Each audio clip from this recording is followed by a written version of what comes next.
ദൃശ്യം സീരിയലിലെ മൂന്നാം ഭാഗം മൂന്നാമത്തെ എപ്പിസോഡ് തിയേറ്റർ റിലീസ് ചെയ്തിട്ടുണ്ട്. നല്ല സീരിയലാണ്.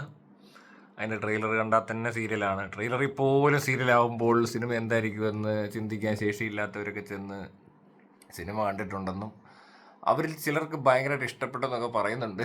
പക്ഷേ അധികം പേര് കണ്ടിട്ട് വലിയ കാര്യമൊന്നുമില്ല. ആ സീരിയലായിട്ട് തന്നെ തുടരുന്നു.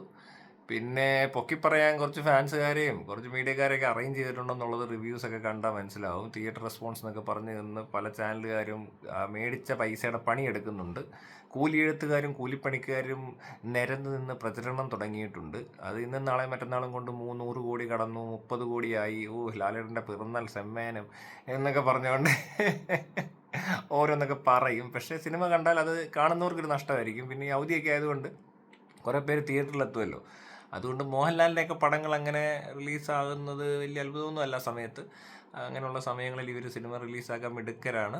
അപ്പോൾ അവധിക്കാലം ആയതുകൊണ്ട് ചിലപ്പോൾ കുറച്ചുപേരെ പറ്റിച്ച് തിയേറ്ററിൽ കയറ്റി കാണിക്കാനുള്ള സാധ്യത ഉണ്ടെന്നുള്ളതല്ലാതെ പടത്തിൻ്റെ ക്വാളിറ്റിയൊക്കെ വളരെ മോശമായിരിക്കും. കാരണം ജിത്തു ജോസഫ് എന്ന ഡയറക്ടറുടെ സിനിമകൾ നമുക്കറിയാമല്ലോ. നാടക സ്റ്റേജുകളുടെ മുന്നിൽ ക്യാമറ കൊണ്ട് വെച്ചാൽ എങ്ങനെ ഇരിക്കുക, അമ്മാതിരി ഡയറക്ഷനാണ്. പിന്നെ കഥയെന്ന് പറഞ്ഞാൽ ഒരു തുണ്ട് കഥയും കിട്ടി, അതും പിടിച്ചുകൊണ്ട് ആയുഷ്കാലം മൊത്തം ജീവിക്കാമെന്ന് തീരുമാനിക്കുന്ന ഒരു മനുഷ്യൻ എന്ന് പറയുന്ന ഒരാളുടെ അവസ്ഥ വളരെ മോശമായിരിക്കും. അപ്പോൾ അങ്ങനെയൊക്കെ കൂടെ മൊത്തത്തിൽ ചിന്തിച്ച് കഴിഞ്ഞാൽ ഞാൻ ഈ ദൃശ്യം മണ്ണും കണ്ടിട്ടില്ല, രൂപം കണ്ടിട്ടില്ല, ഇതൊന്നും കാണാൻ പോകുന്നില്ല. മോഹൻലാലിൻ്റെ പടം പൊതുവെ കാണാറില്ല. കാരണം മോഹൻലാലിന് അങ്ങനത്തെ ഒരു അവസ്ഥയെപ്പെട്ടിരിക്കുന്ന ഒരു നടനായതുകൊണ്ട് മോഹൻലാലാണ് സിനിമയിൽ അഭിനയിക്കുന്നതെങ്കിൽ കാണത്തില്ല എന്നുള്ള ഒറ്റ തീരുമാനമേ ഉള്ളൂ. അല്ലാതെ വേറെ പ്രത്യേകിച്ച് വലിയ കാര്യമില്ല. മമ്മൂട്ടിയുടെ ഒക്കെ അങ്ങനെയൊക്കെ തന്നെ. പിന്നെ വളരെ കുറച്ച് സിനിമകളെ കാണാറുള്ളൂ. സിനിമ തന്നെ മൊത്തത്തിൽ മലയാളം പടം കാണുന്നത് മഹാ അബദ്ധം ആയതുകൊണ്ട് അങ്ങനെ മലയാളം പടം കാണൽ കുറവായിരുന്നു. പിന്നെ മൊത്തത്തിൽ സിനിമ കാഴ്ചയൊക്കെ നിർത്തി. എന്ത് കാര്യത്തിന് ഈ സിനിമയും കണ്ടിരിക്കുന്നതെന്നൊരു തോന്നൽ വന്ന്. വേറൊരു എൻ്റർടൈൻമെൻറ്റ് ഇല്ലാത്ത കാലത്തെ ഒരു എൻ്റർടൈൻമെൻറ്റാണ്. ഇന്നിപ്പോൾ നമുക്കല്ലാതെ ഒരുപാട് എൻ്റർടൈൻമെൻറ്റ് ഉണ്ടല്ലോ. അങ്ങനെയൊക്കെ വന്നപ്പോഴാണ് സിനിമ കാഴ്ച നിർത്തിയത്. പക്ഷേ ഈ സീരിയൽ മൂന്നാം ഭാഗം ആടെന്ന് പറഞ്ഞ സിനിമയും കൊണ്ടുവരും. ഒരു പടം ഹിറ്റായി ഉടനെ നിവർത്തി കേട്ടവന്മാർ പിന്നെ 1, 2, 3 ഇവനൊന്നും വേറെ പണിയൊന്നുമില്ലല്ലോ, വേറെ കഥയൊന്നും ലോകത്തില്ലേ. ഇവൻ്റെയൊക്കെ കഥ തന്നെ അടിച്ചു മാറ്റിയാന്നും പറഞ്ഞുകൊണ്ട് കുറേ പേര് നടപ്പുണ്ട്, കേസുണ്ടാകുന്നു മറ്റുണ്ടാകുന്നു മറിച്ചുണ്ട്. അപ്പോൾ കഥയും ഇയാളെ ഒന്നും അല്ലെന്നാണ് പറയുന്നത്. അതൊക്കെ പിന്നെ കേസൊക്കെ എങ്ങനെയോ ഒതുങ്ങിപ്പോയതാ. അതിൻ്റെ ഒറിജിനൽ റൈറ്ററെ എനിക്കറിയാം.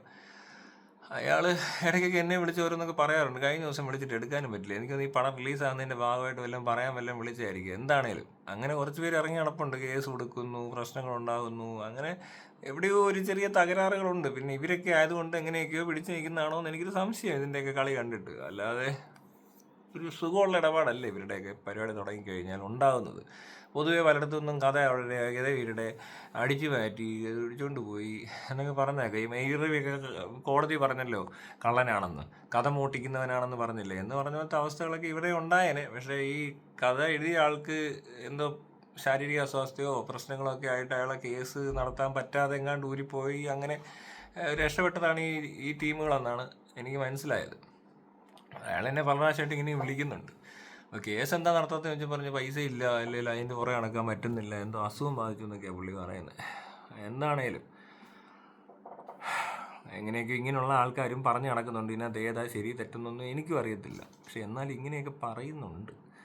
അധികം പേര് അറിയുന്നില്ല എന്നുള്ളതായിരിക്കും. അയാളെ വിളിച്ചൊന്ന് സംസാരിക്കണം, ഒന്നൊരു വീഡിയോ കോൺഫറൻസ് വെക്കണം. എപ്പോഴും അയാളോട് ചോദിക്കണം, ഇതെന്താണ് ഇങ്ങനെ പറഞ്ഞു നടക്കുന്നത്, എന്തൊക്കെയാണ് നിങ്ങൾ നിയമപരമായി ചെയ്തത്, അതിൻ്റെ പേപ്പറുകൾ ഞങ്ങൾക്ക് കാണട്ടെ എന്നൊക്കെ പറയുന്ന വീഡിയോ ഉടൻ തന്നെ ഇടാൻ പറ്റുക.